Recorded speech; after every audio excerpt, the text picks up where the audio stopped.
नमस्कार दोस्तों, मेरे चैनल भक्ति भाव टीवी में आपका स्वागत है। तो दोस्तों, आज की मेरी इस वीडियो में मैं आपको बताने जा रही हूँ कि भगवान श्री कृष्ण की 16,108 पत्नियों का रहस्य। तो वीडियो को पूरा देखें। कहते हैं कि भगवान श्री कृष्ण की 16,108 पत्नियाँ थीं। क्या यह सच है? इस संबंध में कई कथाएं प्रचलित हैं और लोगों में इसको लेकर जिज्ञासा भी है। आइए जानते हैं कि श्री कृष्ण की 16,108 पत्नियां होने के पीछे क्या रहस्य है। महाभारत के अनुसार श्री कृष्ण ने रुक्मिणी का हरण कर उनसे विवाह किया था।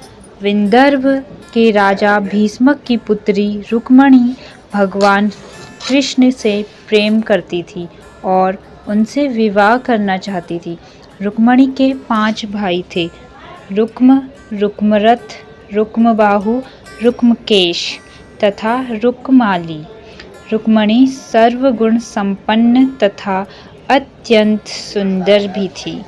उसके माता पिता उसका विवाह कृष्ण के साथ कराना चाहते थे, किंतु रुक्म चाहता था कि उसकी बहन का विवाह चेदीराज शिशुपाल के साथ हो।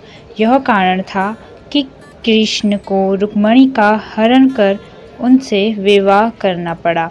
पांडवों के लाक्षागृह से कुशलतापूर्वक बच निकलने पर सात्यकी आदि यदुवंशियों को साथ लेकर श्री कृष्ण पांडवों से मिलने के लिए इंद्रप्रस्थ गए।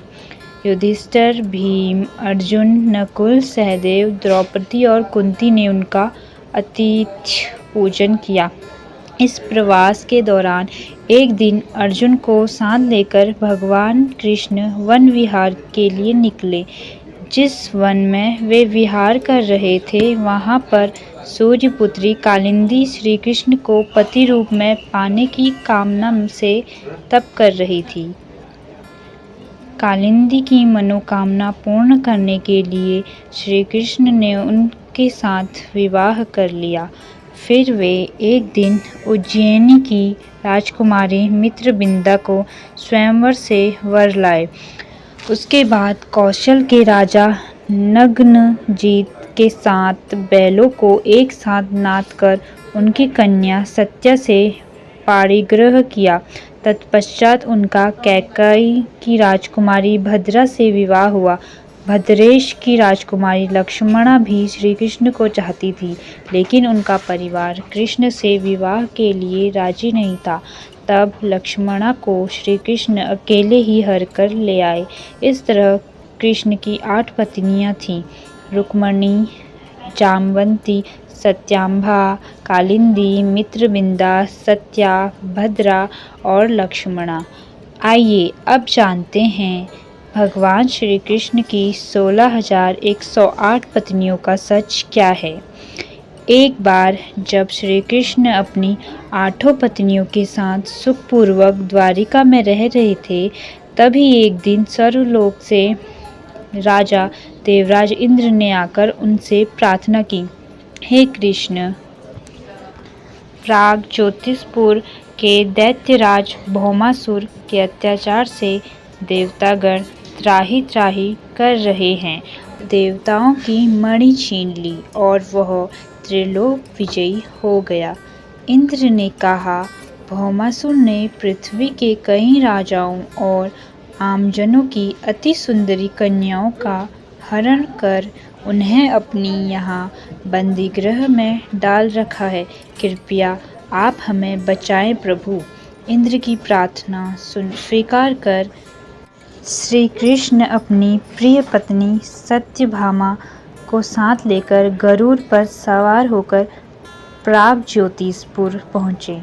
वहां पहुंचकर भगवान श्री कृष्ण ने अपनी पत्नी सत्यभामा की सहायता से सबसे पहले मूर दैत्य सहित मूर के 6 पुत्र ताम्र, अंतरिक्ष, श्रवण, विभावसु, नभस्वान और अरुण का संहार किया।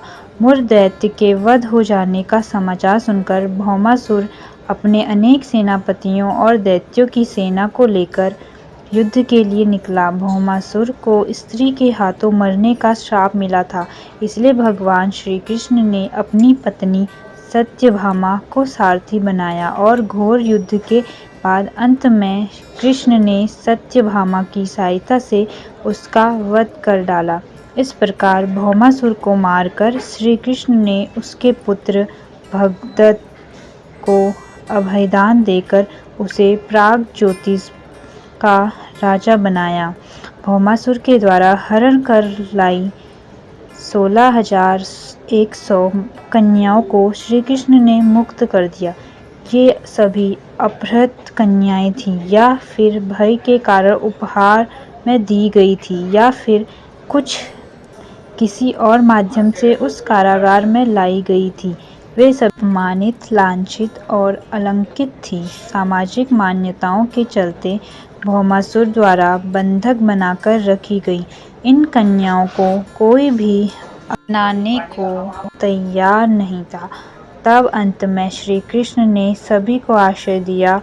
ऐसी स्थिति में उन सभी कन्याओं ने श्री कृष्ण को ही अपना सब कुछ मानते हुए उन्हें पति रूप में स्वीकार किया। लेकिन श्री कृष्ण उनसे इस तरह नहीं मानते थे।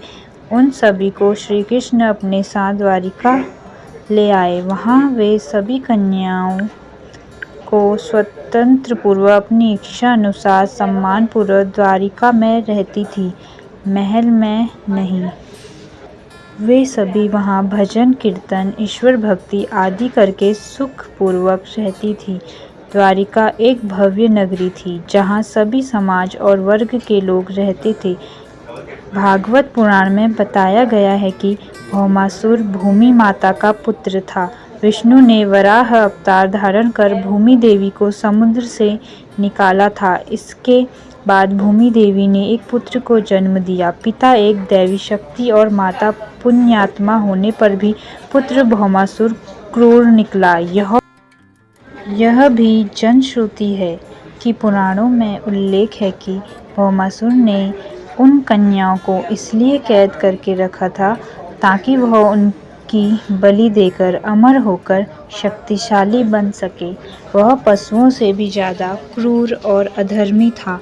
उसकी करतूतों के कारण ही उसे नरकासुर भी कहा जाने लगा। श्री कृष्ण ने कार्तिक मास के कृष्ण पक्ष की चतुर्दशी को नरकासुर का वध किया था। इसी दिन की स्मृति में दीपावली के ठीक एक दिन पूर्व नरक चतुर्दशी मनाई जाने लगी। मान्यता है कि नरकासुर की मृत्यु होने से उस दिन शुभ आत्माओं को मुक्ति मिली थी।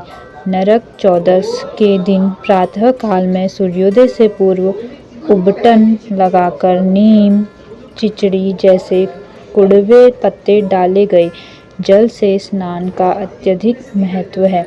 इस दिन सूर्यास्त के पश्चात लोग अपने घरों के दरवाजों पर 14 दिए जलाकर दक्षिण दिशा में उनका मुख करके रखते हैं तथा पूजा पाठ करते हैं। दोस्तों, आपको ये कथा कैसी लगी कृपया कमेंट करके ज़रूर बताएं। वीडियो पसंद आया हो तो लाइक करें और ऐसी ही और भी बहुत सारी कहानियों, कथाओं एवं जानकारियों को सुनने के लिए चैनल को सब्सक्राइब करें।